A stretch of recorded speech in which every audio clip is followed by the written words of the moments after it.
ఈ మద్రాస్ ప్రావిన్స్లో ఆల్రెడీ ఉన్న ఎడ్యుకేటెడ్గా ఉన్న వాళ్ళు ఎవరైతే ఉంటారో వాళ్ళని తీసుకొచ్చి ఇక్కడ మీ కార్యకలాపాలు చేయించుకోండి అని చెప్పడం జరిగింది. అంటే అక్కడ ఉన్న వాళ్ళని ఇక్కడికి ఆహ్వానించడం మొదలు పెట్టారన్నమాట. ఆల్రెడీ మద్రాస్ ప్రావిన్స్లో అక్కడ మద్రాస్ గవర్నమెంట్లో పనిచేస్తున్న అది కూడా ఇక్కడ ఆరిజిన్ ఉన్నవాళ్ళు, అంటే ఈ తెలుగు తమిళ్ ఇక్కడ మన ప్రాంతానికి భారతీయులుగా ఉన్నవాళ్ళు ఎవరున్నారని ఆలోచించినప్పుడు ఒక 3 కులాలు భారతదేశంలో అప్పుడు బలంగా ఎలైట్ అయ్యి ఉన్నాయన్నమాట. అంటే ఎకనమికల్లీ ఎలైట్ అయ్యి బ్రిటిష్ వాళ్ళతో కూడా వ్యాపారాలు చేయగలిగిన క్యాస్ట్లు కమ్యూనిటీలు ఏవైతే ఉన్నాయి అంటే బలిజ కాపులు. అప్పుడు ఆల్రెడీ వాళ్ళు బ్రిటిష్ వాళ్ళతో వ్యాపారాలు చేయడం మొదలుపెట్టారు. ఎకనమిక్గా మంచి ఎలైట్ అయ్యి ఎడ్యుకేటెడ్గా ఉన్నారనమాట బలిజ నాయుళ్ళు వీళ్ళు. అలాగే కాయస్థులు, అలాగే బ్రాహ్మణులు, ఈ 3 కులాలే భారతదేశంలో బ్రిటిష్ వాళ్ళు వచ్చిన తర్వాత వాళ్ళు ఇంగ్లీష్ నేర్చుకొని వాళ్ళతో పాటు అడుగులు వేయడంలో వీళ్ళు చాలా ముందున్నారు. దాదాపుగా భారతదేశం మొత్తంలో 98% ఎడ్యుకేషన్ చేసిన వాళ్ళు ఎవరైనా ఉన్నారు అంటే అది ఈ 3 కులాల్లో ఉన్న వాళ్ళు మాత్రమే ఉండేవాళ్ళు. ఇక ఆ విధంగా బలిజనాయుడు లాంటి వాళ్ళు అత్యధిక సంఖ్యలో రావడమే తెలంగాణలోకి ఒక అడ్మినిస్ట్రేషన్ పొజిషన్లోకి ఇక్కడికి వచ్చేసారన్నమాట. అంటే ఒక అధికారుల్లాగానే అధికారుల పొజిషన్లోనే వీళ్ళు చదువుకున్న వ్యక్తులుగా ఉండడం ద్వారా ఈ పొజిషన్లో తెలంగాణకు వచ్చేసారు.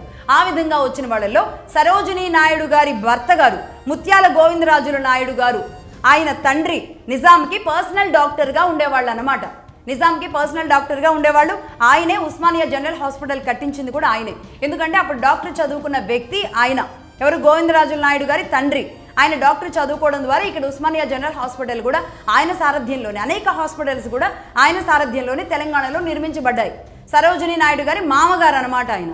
రైట్. ఈ కథ అలా ఉంటే ఇక ఆ తర్వాత జ్యుడిషియరీని కూడా డెవలప్ చేయాలి అనుకున్నారు కాబట్టి రామాచారి నాయుడు అని ఆయన వచ్చారు. ఇక్కడ జ్యుడిషియరీలో ఏర్పాట్లు ఎలా ఉండాలి, ఏంటి, కోర్టు నిర్మాణాలు, వీటన్నింటిని కూడా ఆయన ఏర్పాటు చేయడం, అలాగే తెలంగాణకి మొట్టమొదటి చీఫ్ జస్టిస్గా ఇక్కడ ఉన్న కోర్టుకి అవ్వడం కూడా రామాచారి నాయుడు గారే మొట్టమొదటి చీఫ్ జస్టిస్ అన్నమాట. ఆ విధంగా ఆయన కోర్టుల సెక్షన్లో ఆయన ఉన్నారు. అలాగే కాయస్థులు, నార్త్ ఇండియాలో ఉండేవాళ్ళు, మోస్ట్ ప్రాబబ్లీ నార్త్ ఇండియాలో కాయస్థులు ఎక్కువగా ఉంటారు.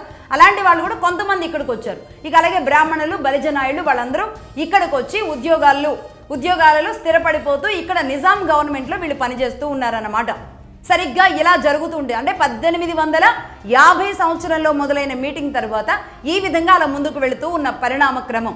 అందులో భాగంగా ఇక వీళ్ళ చుట్టాలు, వీళ్ళ బంధువులు, ఇంకా మిగతా వాళ్ళు, వాళ్ళకి తెలిసి వీళ్ళకి తెలిసి ఇక్కడ ఉద్యోగాలు ఉన్నాయి, ఈ చదువుకున్న వాళ్ళకి, ఈ ఇంగ్లీష్ వచ్చిన వాళ్ళకి అనుకున్నప్పుడు ఖచ్చితంగా అక్కడ నుంచి మైగ్రేషన్ అనేది జరుగుతూ ఉంటుంది.